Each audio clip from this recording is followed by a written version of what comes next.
Escuchen esta mañana la voz del Señor que te dice que no tengas miedo. Lo dice 365 veces la palabra. Una para cada día del año. No tengas miedo. No tengas miedo. Yo estoy contigo. Yo voy en tu barca. Soy Jesús. Las olas gigantes tratan de asustarte, pero mírame a mí, yo me levantaré, y al viento y al mar reprenderé. Marca ya, hay viento.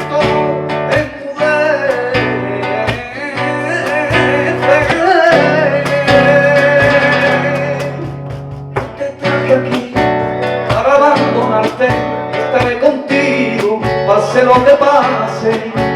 He mandado a mis ángeles para que te guarden. De cierto te digo, de cierto te digo, que todos los días de tu vida yo estaré contigo.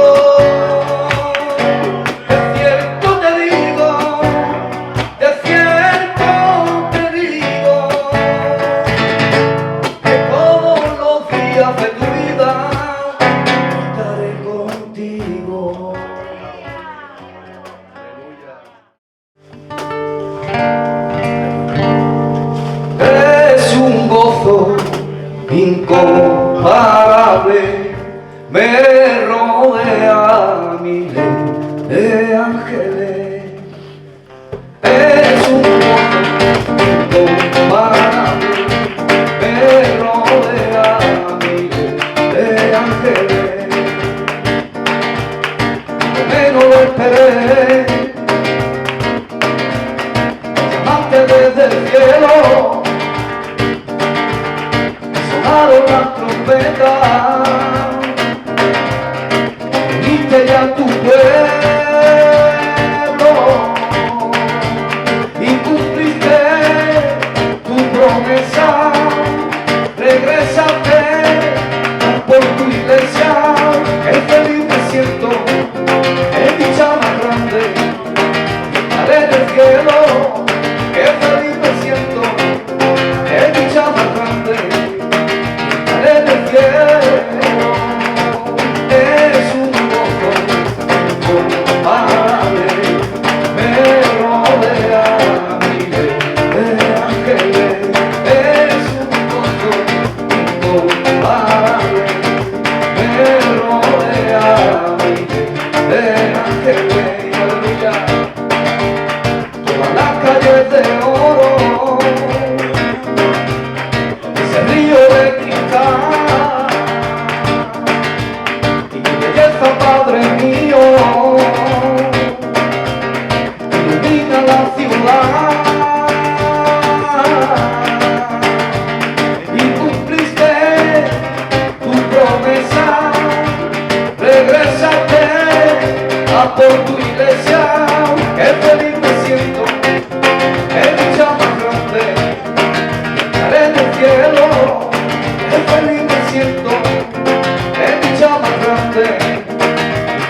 suple toda mi necesidad, aquel que me sostiene y siempre me guiará, y porque tú eres el Señor, tú eres nuestro Dios, que suple toda mi necesidad, aquel que me sostiene y siempre me guiará.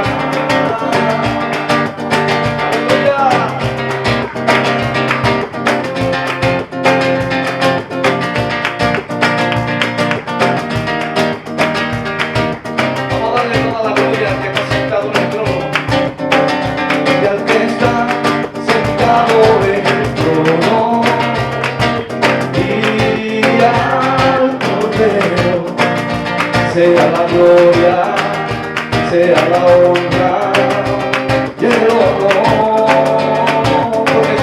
porque tú eres el Señor, tú eres nuestro Dios, el que suple toda mi necesidad, el que me sostiene y siempre me guiará.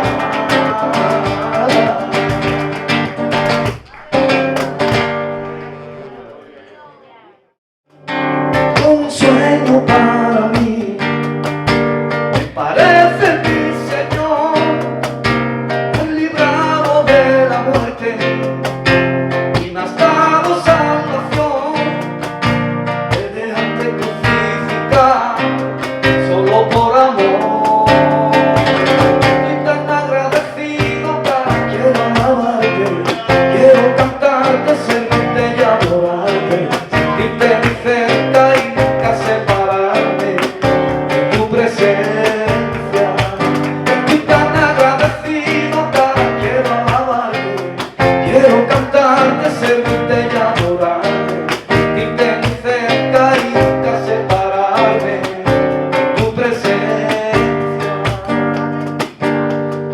era un fracasado y ahora soy un vencedor.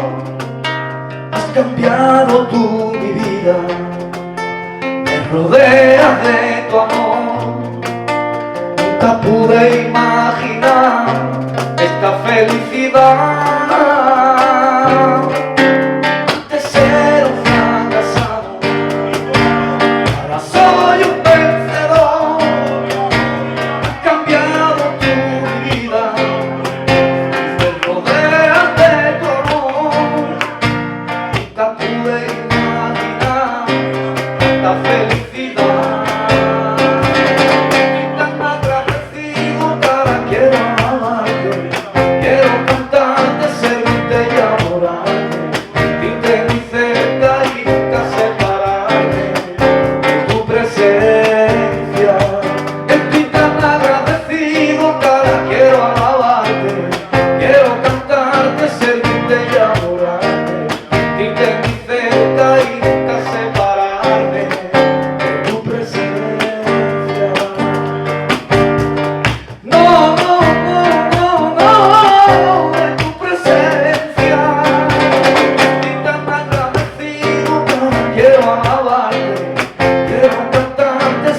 y ante el dolor pienso quejarme de la adversidad, no levantaré la vista y ante el problema seguiré callado, porque sé por fe, Señor, que tú estarás a mi lado. Tengo un Dios que quita el sentido, que vale su peso en oro y que la chocina mi Cristo.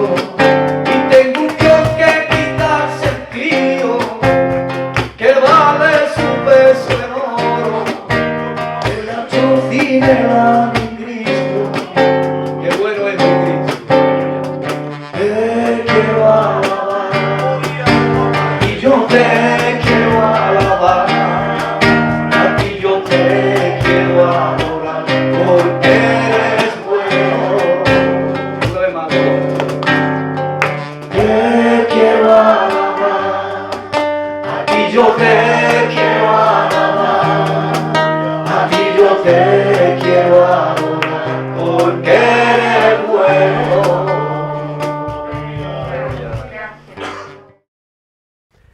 Me gustaría que pudierais abrir vuestras Biblias y que lo marcarais ahí con el dedito o con el marcador ese de tela que muchos tienen, o la cinta, en Apocalipsis 3.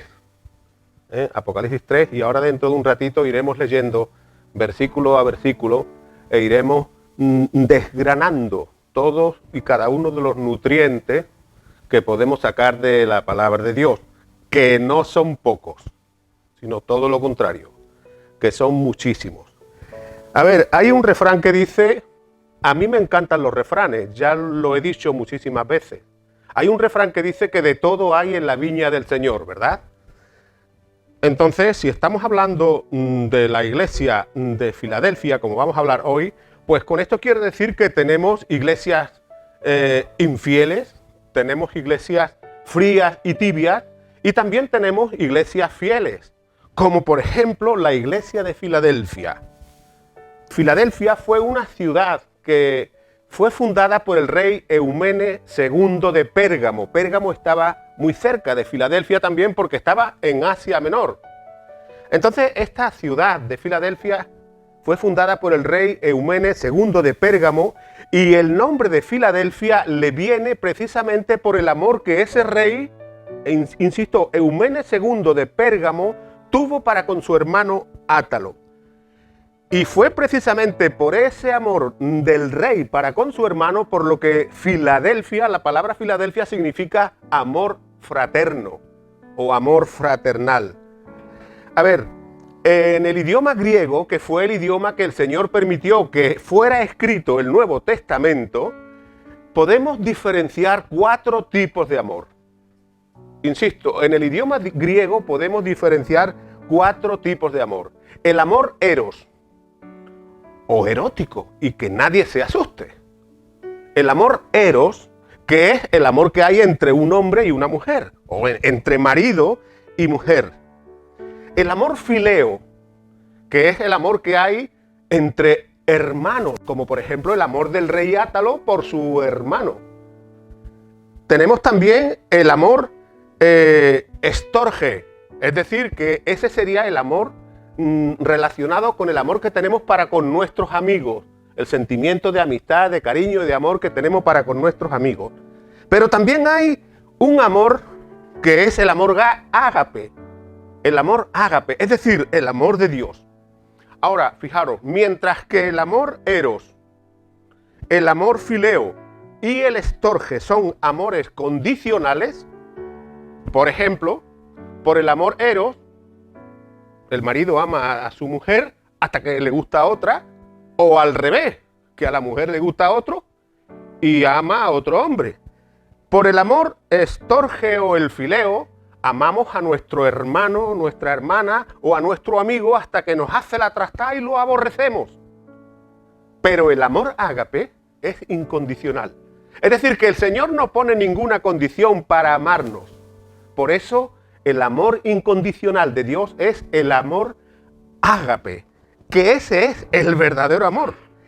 Y es el verdadero amor, ese amor ágape, porque como dice bien 1 Corintios 13, el amor, el verdadero, eso lo añado yo, pero el amor verdadero nunca dejará de ser y nunca dejará de amar. Filadelfia fue una ciudad muy próspera, pero estuvo amenazada por los muchos terremotos que allí sucedían. Pero fijaros, a pesar de esos terremotos, en Filadelfia se fundó una iglesia, pero no una iglesia normal y corriente, sino la iglesia más fiel de todos los tiempos. Porque esa es la iglesia de Filadelfia, la iglesia más fiel de todos los tiempos. Fue una iglesia a la que, si leemos, que ahora vamos a leer, lo que el Señor Jesús le dice a través del apóstol Juan, pues no tiene absolutamente nada que reprochar a nadie de la iglesia. Es una iglesia a la que no solo alaba por el comportamiento que tenía, porque el comportamiento que tuvo, sino que incluso le dice que sus enemigos irán a ellos y se postrarán ante ellos. Ahora, yo me pregunto y a la vez os pregunto, ¿a quién no le gustaría pertenecer a una iglesia a la que Dios no tuviera nada que reprochar? A mí me gustaría. ¿A quién no le gustaría, insisto, pertenecer a una iglesia a la que Dios nada tiene que reprochar? Pero fijaros que ni el pastor, ni los líderes, ni nadie más de la iglesia hacen ese tipo de iglesia, sino que este tipo de iglesia la hacen todos y cada uno de sus miembros. No es el trabajo de uno o de un grupito selecto. Ese tipo de iglesia solamente lo puede hacer con la ayuda de Dios, pero todo el grupo, toda la iglesia al completo. Por lo tanto, hermanos míos, y ya empiezan aquí los por lo tantos, que como sabéis es un término que a mí me gusta decir, porque cada vez que digo un por lo tanto, cada vez que cito un por lo tanto, quiere decir que algo importante viene después. Por lo tanto, todos los que decimos ser cristianos, estamos llamados, todos estamos llamados a construir este tipo de iglesia, el mismo tipo de iglesia que se dio en la ciudad de Filadelfia, con la iglesia que se conoce como la iglesia de Filadelfia. Así que vamos a leer ahora, versículo a versículo, qué es lo que el Señor Jesús dice a través del apóstol Juan a la iglesia de Filadelfia. Empezamos en el versículo 7 de Apocalipsis 3, que dice así: escribe al ángel de la iglesia de Filadelfia. A ver, como en todas las iglesias, el destinatario de la carta que el Señor envía es siempre el mismo, el ángel de la iglesia, es decir, el pastor que predica el mensaje de la palabra de Dios y edifica la iglesia. Y Jesús se dirige al pastor porque el pastor es el responsable de predicar la sana doctrina y porque el mayor peligro en el que un pastor, un predicador podría caer es cuando reemplaza la palabra de Dios por doctrinas de hombres y oculta parte de la verdad. Ese es el mayor peligro en el que un predicador podría caer. Fíjate, por ejemplo, lo que el apóstol Pablo nos dice y nos recuerda en Hechos 20, del 26 al 27. Por lo tanto, os digo que soy inocente de vuestra condenación porque siempre os prediqué todo el consejo de Dios. Pablo no se quedaba en la mitad ni en casi todo. Uy, es que está casi... No, Pablo se dedicaba a predicar todo el consejo de Dios. Y les dice, nadie me puede acusar ni señalar de que no he predicado todo el consejo de Dios. Es decir, hermanos míos, que cuando un predicador no predica todo el consejo de Dios, la iglesia nunca será fiel y se alejará de Dios. Fíjate, por ejemplo, también qué es lo que nos dice el profeta Jeremías en su libro de Lamentaciones. Jeremías, conocido también como el profeta llorón. ¿Quién no ha oído el refrán que dice, anda que llora más que Jeremías? Pues el profeta llorón nos dice, o le dice al pueblo, porque tus profetas, los falsos profetas, los falsos predicadores, porque tus profetas te hablaron cosas falsas y no descubrieron vuestro pecado, sino que te predicaron falsedad y locura. Y es que, hermanos míos, solo la palabra de Dios tiene la capacidad para descubrir nuestro pecado y ver lo que realmente hay en nuestro corazón. Fíjate también lo que dice el rey David en referencia a esto en el Salmo 139, versículos 23 y 24. Este salmo debería ser una oración continua de cada creyente al Señor. Examíname, oh Dios, dice David, y conoce mi corazón. Pruébame y conoce mis pensamientos. Mira si hay en mí caminos de maldad y guíame en el camino eterno. Y es por eso, mis hermanos, que los que tenemos la responsabilidad de predicar debemos enseñar todo el consejo de Dios y no doctrinas de hombres. El texto que estamos estudiando sigue diciendo, estamos estudiando Apocalipsis 3, del 7 al 13. Sigue diciendo, esto dice el santo, el verdadero, el que tiene la llave de David, el que abre y ninguno cierra, y cierra y ninguno abre. Y esto quiere decir, hermanos, este texto quiere decir, con este texto el Señor nos está queriendo decir que estas cosas no las habla nadie sino el santo, el verdadero, el que tiene la llave de David y el que abre y ninguno cierra y cierra y ninguno abre. Es decir, que no las dice Juan, Juan las escribe. El que las dice es el santo, el verdadero, el que abre y ninguno cierra y cierra y ninguno abre. Por lo tanto,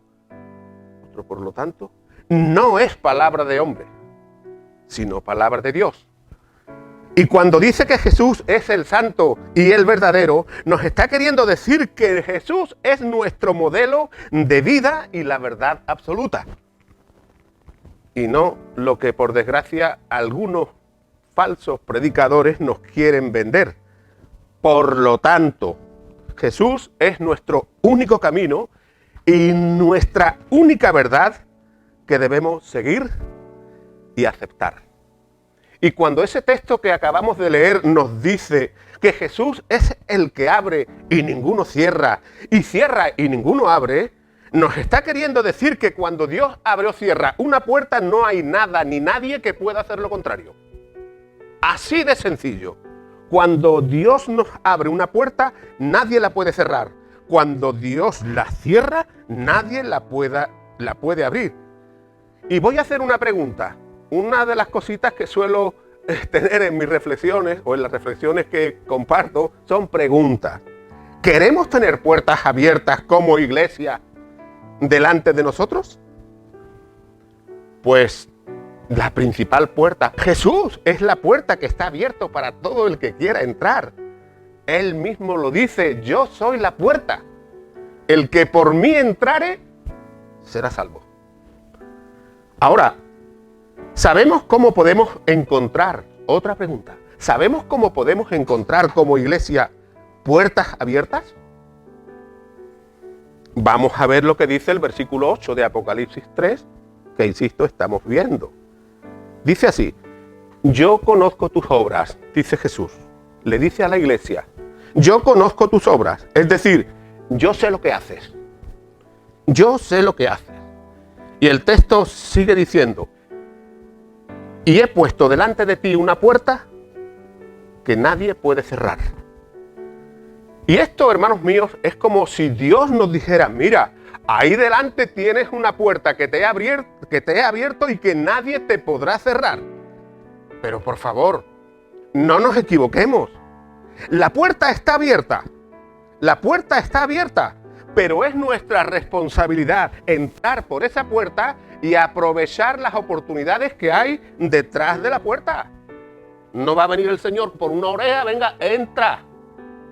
Es nuestra responsabilidad entrar por la puerta que Dios nos abre. Quiero deciros algo. Dios nos abre muchas puertas, pero a veces somos nosotros, con nuestra actitud, los que no sabemos aprovechar las oportunidades que Dios nos pone detrás de cada puerta que nos abre, porque hay veces que no queremos mover un dedo, trabajamos menos, no damos un palo al aire, somos más flojos que un saco de humo y no queremos aprovechar las oportunidades. A veces decimos, Señor, dame un trabajo, pero a veces decimos, dame un trabajo, pero queremos que el Señor mismo nos lleve el currículum a la empresa y que traiga al empresario para que nos dé el trabajo. Y no es así, no es así. Y es que, hermanos míos, muchas veces decimos también, Señor, salva a mis hijos, salva a mi familia. Pero no queremos entrar por la puerta que el Señor nos ha abierto. Ahora, ¿qué es lo que dice el refrán? Que me encantan los refranes. A Dios rogando, pero con el mazo dando. Es decir, que no debemos tener la cara tan dura como para pedirle a Dios esto o lo otro y no mover un dedo para que esto o lo otro que pedimos el Señor nos lo dé. Queremos todo el trabajo hecho y masticado, porque esa es la realidad. Insisto, hermanos, después de esto, si tenemos una puerta abierta, insisto, una puerta abierta que nadie puede cerrar, no la cerremos nosotros con nuestra actitud. Fíjate lo que sigue diciendo el texto que estamos analizando. Decía que ha abierto una puerta que nadie puede cerrar. Y dice, porque aunque tienes poca fuerza, el Señor le está diciendo a la iglesia de Filadelfia, porque aunque tienes poca fuerza, has guardado mi palabra y no has negado mi nombre. Aquí está la clave. Aquí está la clave para poder aprovechar las oportunidades que hay detrás de cada una de las puertas que el Señor nos abre. Aquí está la clave. Es decir, que aunque tengamos poca fuerza, aunque no vayamos a ir sacando peso, ni estemos llenos de músculos como los que salen en la televisión que parecen, yo qué sé, parecen piedra de... Aunque tengamos poca fuerza, tenemos que guardar su palabra y no negar la fe de Jesús, como los de la iglesia de Filadelfia. Tenemos que guardar su palabra y no debemos negar la fe de Jesús. Otra pregunta. ¿Podríamos decir con sinceridad y con la mano en el corazón puesta, todos y cada uno de los que estamos aquí, que realmente estamos guardando la palabra de Dios y no estamos negando la fe de Jesús? ¿Podríamos decirlo mirando con la cara a Dios? ¿O nos tendríamos que poner como el publicano, Señor, soy un cabeza dura? ¿Seríamos capaces de decirle a Dios que estamos guardando la fe y que no estamos negando el nombre de Jesús? Qué bonita, hermanos míos, qué bonita tuvo que ser la iglesia de Filadelfia. Qué bonita. Ningún reproche, ninguno. Ellos habían guardado todas y cada una de las responsabilidades que como iglesia tenían ante el Señor y ante sus hermanos, y no habían negado la fe. Y es por eso que tenían puertas abiertas. Insisto, es por eso que tenían puertas abiertas.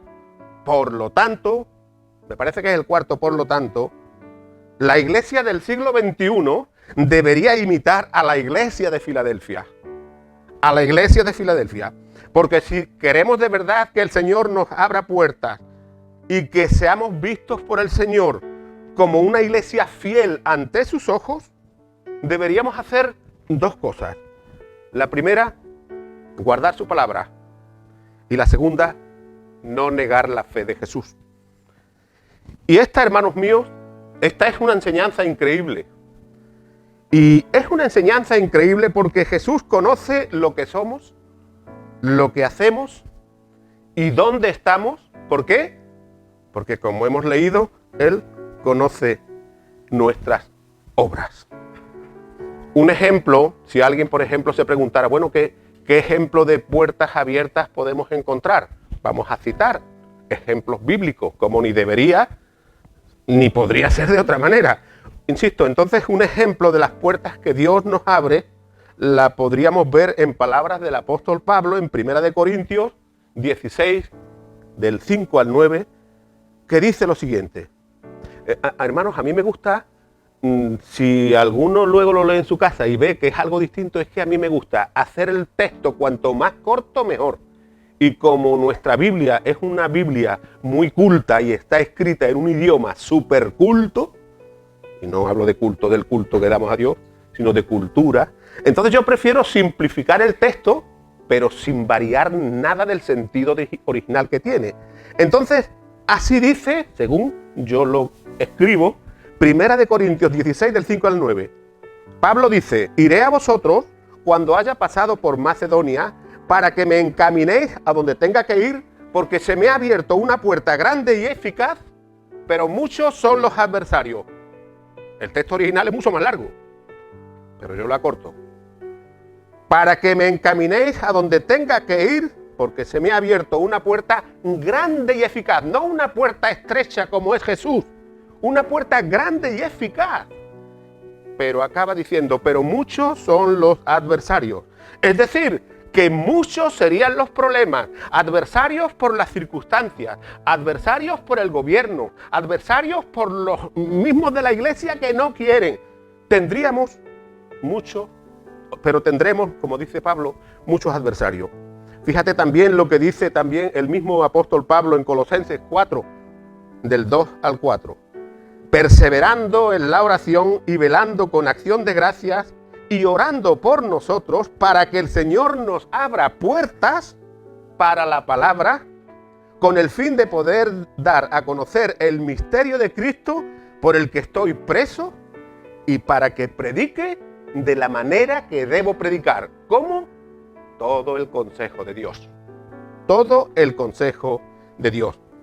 Y lo que Pablo nos está aquí diciendo es que Dios nos abrirá muchas puertas, pero que las oportunidades, aunque no sean fáciles, porque muchas de ellas no lo serán, ahí estará el Señor, a pesar de que haya muchos adversarios, pero ahí estará el Señor para ayudarnos a entrar por esas puertas y a aprovechar las oportunidades que Él ha puesto detrás de cada puerta. Por lo tanto, deberíamos orar y esforzarnos en entrar por esas puertas que el Señor nos abre. Y deberíamos orar y esforzarnos porque la oración la oración y el esfuerzo es imprescindible para que podamos aprovechar esas oportunidades. Pero por desgracia, y esto es algo que viene sucediendo no voy a decir toda, pero en una gran parte de la cristiandad, de las iglesias cristianas, pues la verdad es que no lo hacemos. Si vamos a orar, pero solamente vienen 4 gatos, pues la verdad es que pocas puertas nos abrirá si es a través del esfuerzo y la oración. Fijaros lo que dice también Lucas 13:24 sobre el esfuerzo que debemos hacer para entrar por la puerta que Él nos abra. Él ha abierto una puerta, no voy a decir grande, bueno, es grandísima, es eterna. Él ha abierto una puerta y Él dice, esforzaos en entrar por la puerta estrecha. Esa puerta estrecha es Él. Esforzaos en entrar por la puerta estrecha, porque ancha es la puerta y estrecho el camino que lleva a la vida, pero también dice que hay otra puerta ancha que lleva a la muerte y lleva a la perdición. Y dice también que que muchos procurarán entrar por esa puerta estrecha, pero no podrán. Aquí he mezclado un poquito 2 textos. En verdad, no es solamente Lucas 13:24, está un poco mezclado con otro texto, pero que viene a decir lo mismo. Entonces, fíjate también lo que Jesús dijo a Josué sobre el esfuerzo. Mira que te mando que te esfuerces y que seas valiente. Le dijo Dios a Josué. No temas ni desmayes, porque el Señor tu Dios estará contigo donde quiera que tú vayas. Insisto, hermanos, tal vez serán difíciles las oportunidades que tengamos detrás de cada puerta, pero ahí va a estar el Señor, que no nos quepa la menor duda, ayudándonos, porque Él es nuestro ayudador. E insisto, hermanos, quiero decir con todo esto que la oración y el esfuerzo es lo más importante para la iglesia. Oración y esfuerzo es lo más importante para que el Señor nos abra puertas. Pero como dije hace un ratito, pero si cuando toca oración vienen 4 gatos, no nos abrirá puertas, sino que nos dará muchos portazos, porque esa es la realidad. El texto dice que Filadelfia tenía, que la iglesia tenía muy poca fuerza o tenía poca fuerza. Pero, hermanos míos, la fuerza de una iglesia no radica ni está ni en el carisma, ni el que tenga super predicadores o que sean famosos, sino en no negar la fe de Jesús. Ahí está la clave. Ahí está la clave, en no negar la fe de Jesús. Es decir, que no hacen falta grandes creyentes en la iglesia, ni grandes predicadores. Y si crees que esto no es así, fíjate por ejemplo en el apóstol Pablo. El apóstol Pablo se consideraba el más pequeñito, el más insignificante de todos los apóstoles, pero a pesar de que era el más chico, alcanzó para Cristo a todo el mundo conocido de su tiempo. Israel, Asia, Grecia, Roma, España y gran parte de Europa. Eso lo hizo el más chico y el más insignificante, según él, de los apóstoles, que era Pablo. Así que, hermanos míos, la clave está, insisto, en que aunque no tengamos fuerzas, no neguemos la fe de Jesús. Así que no se trata de tener predicadores como a Paul Washer, a John MacArthur, a Billy Graham o a un super predicador famoso con lo que la gente se alucine y se vayan de su iglesia y vayan a buscarlo a uno y a otro. No, no se trata absolutamente de nada de eso. Se trata de no negar el nombre de Jesús ni la fe de Jesús y que seamos fieles a Dios. De eso se trata. Se trata de que leamos, estudiemos y oigamos la palabra de Dios y la obedezcamos, porque ese es, y fijaros, ese es el termómetro que mide la espiritualidad de la iglesia. Porque la espiritualidad de una iglesia no es que la gente se vuelva media loca, que empiecen a gritar, a chillar, a saltar o a brincar. No, el termómetro que mide la espiritualidad de la iglesia es que estudiemos, oigamos la palabra de Dios para obedecerla y la obedezcamos. Insisto, ese es el termómetro de la iglesia. Otra pregunta. ¿Cómo está, hermanos míos, nuestro deseo de seguir leyendo, estudiando, oyendo aquí la palabra del Señor? ¿Cómo está ese deseo? ¿Cómo está? ¿Está vivo? Porque si ese deseo no está palpitando en nuestros corazones, nuestra iglesia local correrá el peligro de entrar en estado de coma. Todos sabemos lo que es en estado de coma. En la mayoría de los casos, la antesala de la muerte. Una iglesia que tenga deseos de estudiar y oír la palabra de Dios para obedecerla, tendrá puertas abiertas y oportunidades para cambiar este mundo. Aquí no vamos a cambiar el mundo, pero sí podríamos cambiar Jerez o gran parte de Jerez. Insisto, una iglesia que tenga deseos de estudiar y oír la palabra de Dios para obedecerla, tendrá puertas abiertas y oportunidades para cambiar este mundo. Pero una iglesia que no tenga esos deseos, tendrá graves problemas y estará en coma. En coma. Una iglesia que cambia la palabra de Dios para establecer doctrinas de hombres y enseñanzas que no son de Dios, está en oscuridad y alejada de Dios. Porque una iglesia que no enseñe todo el consejo de Dios puede que tenga muchas actividades, puede que haga muchas cosas, puede que tenga grandes predicadores, pero será una iglesia en estado de coma espiritual. Fíjate lo que dice el Salmo 37. Esto debería ser otra oración nuestra. Encomienda al Señor tu camino y confía en Él, y fijaros cómo acaba, y Él hará. Si encomendamos nuestro caminar al Señor y confiamos en Él, Él hará. Él hará. Y la iglesia de Filadelfia, hermanos míos, era una iglesia que confiaba en el Señor con todas las consecuencias. Con todas las consecuencias. Ahora, otra pregunta. ¿Cuántos de nuestros amigos, vecinos, familiares, saben que somos cristianos? ¿Cuántos? Los de Filadelfia tenían clara una cosa. Tenían claro lo que Jesús dijo. ¿Qué era lo que tenían claro? Que Jesús les había dicho: el que me niegue delante de los hombres, yo también le negaré delante de mi Padre. Y por favor, hermanos míos, por favor, entendamos esto, que si Dios había abierto una puerta a los de Filadelfia que nadie podía cerrar, es porque no habían negado la fe, porque no habían negado a Jesús. Otra pregunta, muchas gracias. Una pregunta, ¿nos avergonzamos de predicar fuera del templo? ¿O todo nuestro cristianismo lo centramos o lo limitamos en medio de estas cuatro paredes? Quiero deciros algo y que de verdad lo asimilemos. Jesús ha cambiado naciones enteras. Él no ha cambiado a personas, que las cambia evidentemente, pero Él ha cambiado naciones enteras.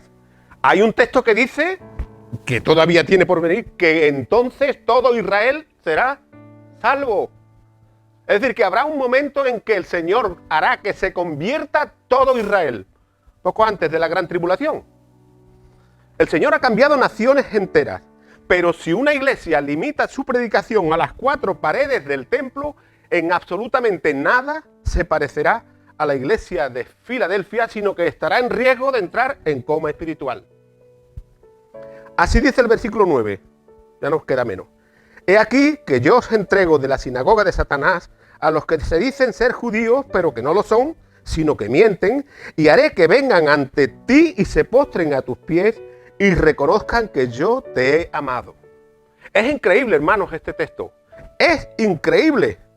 Subrayemos este texto en nuestras Biblias. Subrayemos este texto. Dios hará que nuestros enemigos se acerquen a nosotros, los que se dicen ser cristianos, pero que no lo son, se acerquen a nosotros y reconozcan que Dios nos ha amado y nos ama. Pero para eso no podemos negar la fe de Jesús, ni su nombre ante nadie. Porque, hermanos, de verdad, el día llegará cuando Jesús confiese delante de su Padre el nombre de quienes no negaron ante nadie la fe de Jesús, el nombre de Jesús. Fijaros lo que dice Filipenses 2, del 10 al 11. Para que en el nombre de Jesús se doble toda rodilla de los que están en los cielos, en la tierra o debajo de las aguas de la tierra, y que toda lengua confiese que Jesús es el Señor, para la gloria de Dios el Padre. Y este texto, mis hermanos, este texto es una de las grandes profecías de Dios. Yo no digo que sea la más grande, porque yo, pues, la verdad no entiendo mucho de esto, pero este texto es una de las grandes profecías de Dios. Porque pese a quien pese, y digan lo que quieran decir las religiones, los religiosos o el mundo, que no nos quepa la menor duda, que toda lengua confesará algún día que Jesucristo es el Señor, para la gloria de Dios el Padre. Así dice el versículo 10 de Apocalipsis, que estamos analizando. Por cuanto has guardado la palabra de mi paciencia, yo también te guardaré de la hora de la prueba que ha de venir sobre este mundo, para probar a los que viven sobre la tierra. Y hermanos míos, este texto es un precioso regalo que el Señor hizo a la iglesia de Filadelfia, pero que también es un regalo que el Señor hará a las iglesias fieles del siglo XXI, XXII o mientras que haya mundo. Es un regalo que hará. Es un regalo que hará. Y es un regalo porque si alguien no sabe de qué prueba está Jesús hablando aquí, la verdad es que el texto lo dice muy claro. Y es que el Señor librará de la hora de la prueba que tiene que venir al mundo para probar a los que viven sobre la tierra. Las cosas irán yendo, se irán poniendo de mal en peor. Y el día llegará cuando la gran tribulación la tengamos a la vuelta de la esquina. Pero los cristianos fieles serán guardados porque el Señor regresará a por ellos y la iglesia será arrebatada. Cuando Dios enviaba alguna prueba al mundo, Él siempre protegía a los suyos. Por ejemplo, cuando envió el diluvio, protegió a Noé y a su familia. Cuando envió el juicio sobre Sodoma y Gomorra, Él protegió a Lot y a su familia. Y hermanos, cuando envíe la gran tribulación, los auténticos cristianos serán protegidos porque la iglesia será arrebatada. Será raptada. Ahora, ¿cuándo será eso? Pues como Jesús dijo, el día y la hora, nadie lo sabe. Pero fíjate lo que dice Primera de Tesalonicenses 4, del 15 al 18. Por lo tanto, dice por lo tanto, como yo. Bueno, no dice por lo tanto, es que en un idioma español más culto de cultura, ese lo hemos introducido ahora en nuestros tiempos, pero antes se decía por tanto, y así lo dice la Biblia, pero bueno, yo digo por lo tanto, porque así como me gusta, dice Pablo, por lo tanto, esto os decimos en palabras de Dios, que el Señor mismo, con voz de mando, con voz de arcángel y con trompeta de Dios, descenderá del cielo. Y los muertos en Cristo resucitarán primero. Y luego nosotros, los que vivimos, los que hayamos quedado, seremos arrebatados en las nubes para recibir al Señor en el aire, y así estaremos siempre con el Señor. Por lo tanto, dice Pablo, animaos los unos a los otros con estas palabras. Es decir, hermanos, que el día llegará cuando todos los juicios descritos en la palabra de Dios y especialmente en el libro de Apocalipsis caerán sobre este mundo, pero la iglesia será raptada. La iglesia será arrebatada por el Señor. Filipenses 3:20 dice que nuestra ciudadanía está en el cielo, porque del cielo esperamos al Señor. Otra pregunta, para que la pensemos muy seriamente. ¿A dónde pertenecemos nosotros? ¿Dónde? ¿A dónde pertenecemos? El texto dice que nuestra ciudadanía está en el cielo. Por lo tanto, si nuestra ciudadanía está en el cielo, ¿por qué estamos tan apegados muchas veces con las cosas de la tierra? La iglesia debería dejar, hermanos míos, la iglesia del siglo XXI debería dejar un legado para los incrédulos, debería dejar una buena herencia para los incrédulos, y es por eso que deberíamos aprovechar todas y cada una de las puertas que el Señor nos abre con las oportunidades que hay detrás. Es decir, para que la gente del futuro diga en el siglo XXII, por Jerez y por el polígono de Bertola, si existe, pasaron los cristianos. El versículo 11, ya nada más que me queda 11, 12 y 13, ya estamos prácticamente listos. El versículo 11 dice Jesús, he aquí yo vengo pronto, retén lo que tienes para que ninguno tome tu corona. ¿Qué es lo que Jesús está diciendo aquí? Primero, que no perdamos lo que Él nos ha dado. Segundo, que no soltemos lo que ya tenemos. Y tercero, que cuidemos lo que tenemos porque Él viene pronto. Y esto quiere decir, mis hermanos, que debemos ser buenos administradores. Dice la Biblia mayordomo, pues yo digo administradores, que es lo mismo. Esto quiere decir que deberíamos ser buenos administradores de las bendiciones que Dios nos ha dado a cada uno de nosotros como creyente en particular o como iglesia en general. Por ejemplo, tenemos una familia o un trabajo o un ministerio en la iglesia, pues cuidemos lo que Dios nos ha dado porque os aseguro que nadie lo cuidará por nosotros. Cuidemos lo que el Señor nos ha dado. Y hermanos, todo esto quiere decir que no debemos rechazar un diamante para quedarnos con una piedra.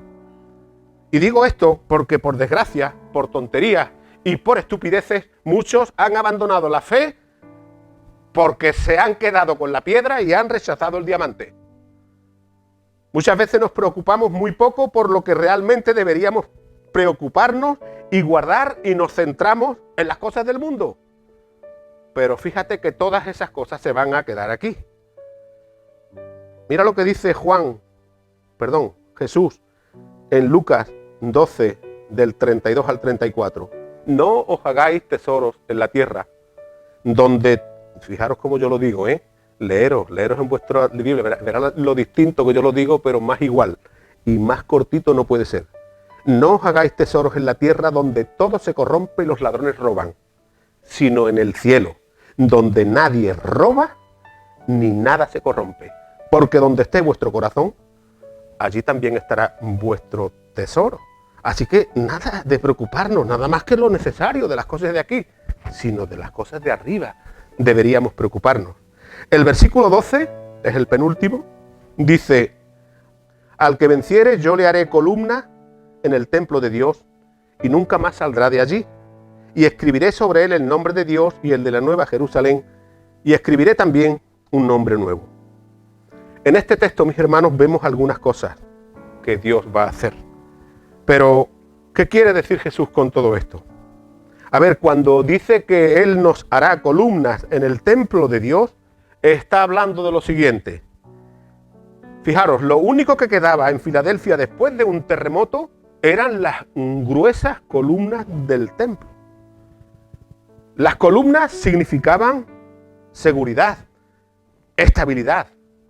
Y esto quiere decir que Dios es el único que puede ofrecernos seguridad y estabilidad en los terremotos que pueden sacudir y que sacuden nuestra vida. Porque nos sacude muchas veces con los terremotos que llegan a nuestras vidas. ¿Cuáles son esos terremotos? La enfermedad, la violencia, la soledad, el rechazo, la adversidad. Y ahí podemos abrir un paréntesis y a cada uno de nosotros se nos ocurrirá algún terremoto que zarandeará toda nuestra vida. Pero el único que puede mantenernos de pie y con estabilidad es el Señor. El único. No busquemos a otro. Por lo tanto, mis queridos hermanos, ¿en quién estamos confiando? ¿En quién estamos confiando para tener la seguridad que nos ha prometido que tendremos los hijos de Dios? ¿En quién estamos confiando para tener estabilidad en nuestras vidas? Porque, fijaros, el dinero, poderoso caballero es don dinero. Decía por ahí, no me acuerdo quién lo dijo, pero ¿quién lo dijo? Sí, bueno, pero eso lo dijo, no me acuerdo, pero fue alguien importante. Poderoso caballero es don dinero. Fíjate que el dinero nos puede dar cierta estabilidad, pero momentánea. Pero que en un abrir y cerrar de ojos podemos perderlo. Podemos perderlo todo. Y si no, miremos hacia Canarias, a la isla de La Palma y a los palmeros, que por desgracia, los que estaban nadando en la abundancia con sus negocios de plátano, lo han perdido todo por culpa del volcán.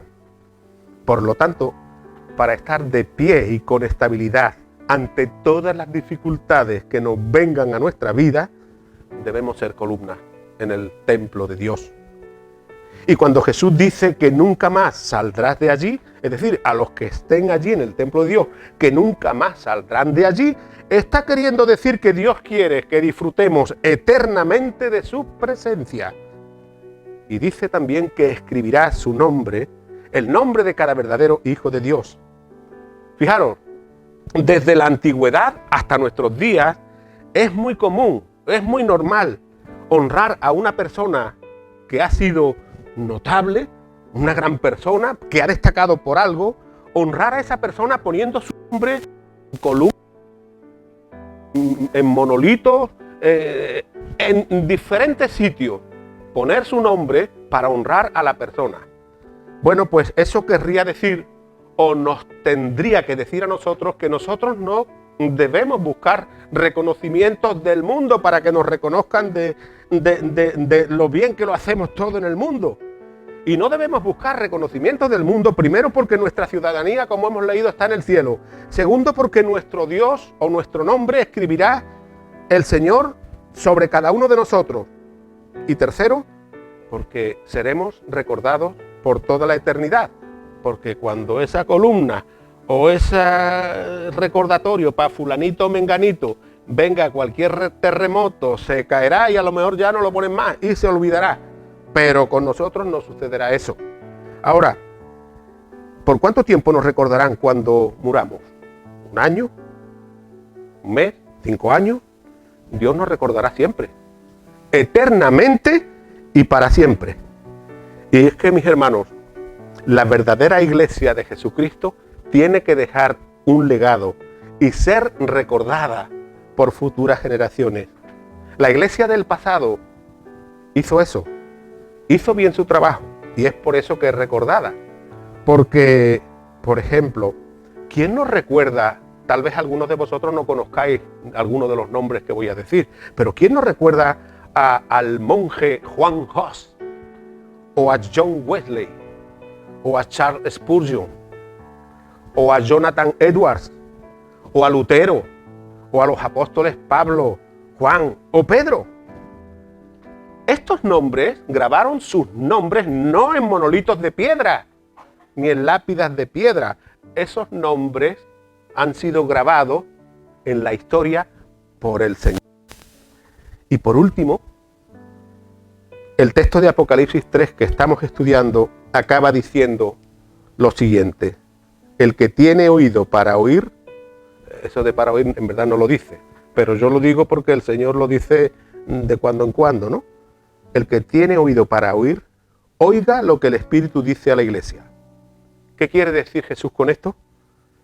Pues que no debemos olvidar lo que estamos aprendiendo. El que tiene oídos para oír no debe olvidar lo que estamos aprendiendo, sino que debemos ponerlo en práctica.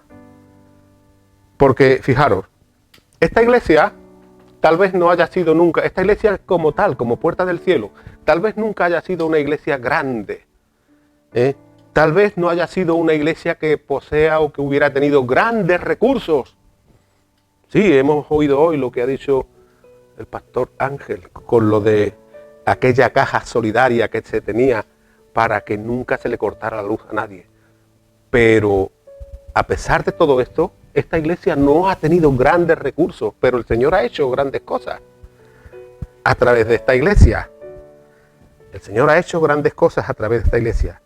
Por lo tanto, si queréis que esta iglesia sea recordada por futuras generaciones, todos y cada uno de sus miembros deben andar, como dice Colosenses 1:10, y con esto acabo, andando como es digno del Señor, agradándole en todo, llevando fruto en toda buena obra y creciendo en el conocimiento de Dios. Pero, porque todo tiene un pero, claro está, con todas y cada una de las responsabilidades que conlleva seguir a Jesucristo como creyente en particular y como iglesia, y no cerrando las puertas que Dios nos ponga por delante abiertas. Que así sea con todos vosotros, con todos nosotros. Amén.